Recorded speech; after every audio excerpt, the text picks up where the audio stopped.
Tancredi laboured with some pleasing speech, his spirits fierce and courage to appease. Young prince, thy valour thus he 'gan to preach, can chastise all that do thee wrong at ease. I know your virtue can your enemies teach, that you can venge you when and where you please.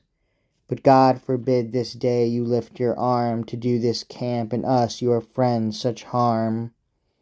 Tell me, what will you do? Why would you stain your noble hands in our unguilty blood? By wounding Christians will you again pierce Christ, whose parts they are and members good?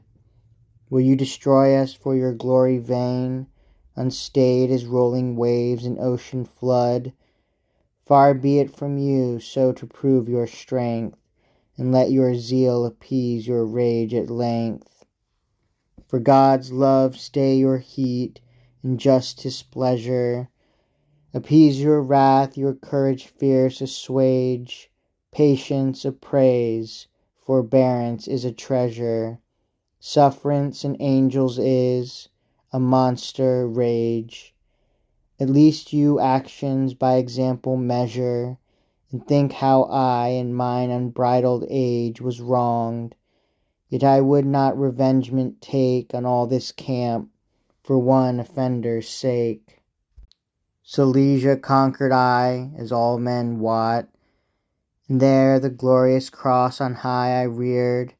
But Baldwin came, and what I nobly got bereft me falsely when I least him feared.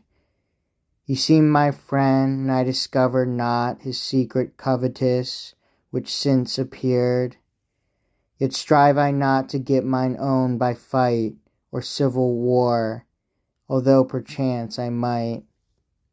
If then you scorn to be in prison pent, if bonds as high disgrace your hands refuse, or if your thoughts still to maintain are bent, your liberty as men of honour use, to Antioch what if forthwith you went, and leave me here your absence to excuse?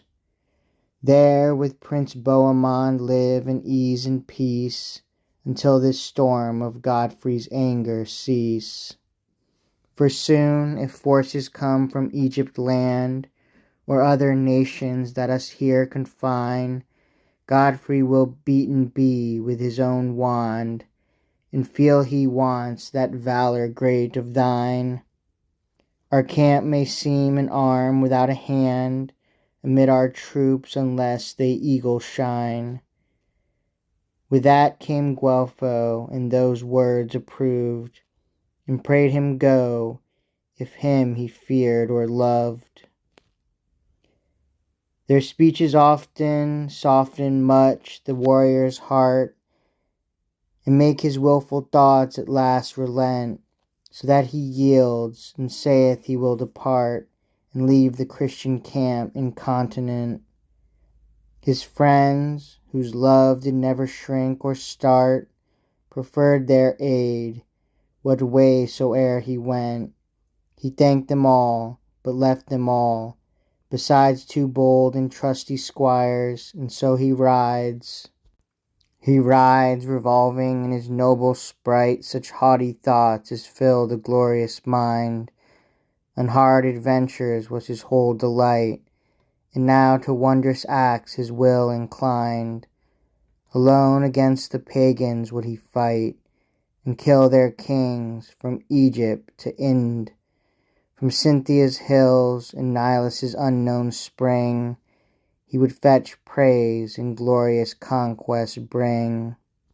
But Guelpho, when the prince his leave had take, and now had spurred his courser on his way, no longer tarriance with the rest would make, but taste to find Godfredo if he may, who seeing him approaching forthwith spake, Guelpho, quoth he, for thee I only stay, for thee I sent my heralds all about, in every tent to seek and find thee out.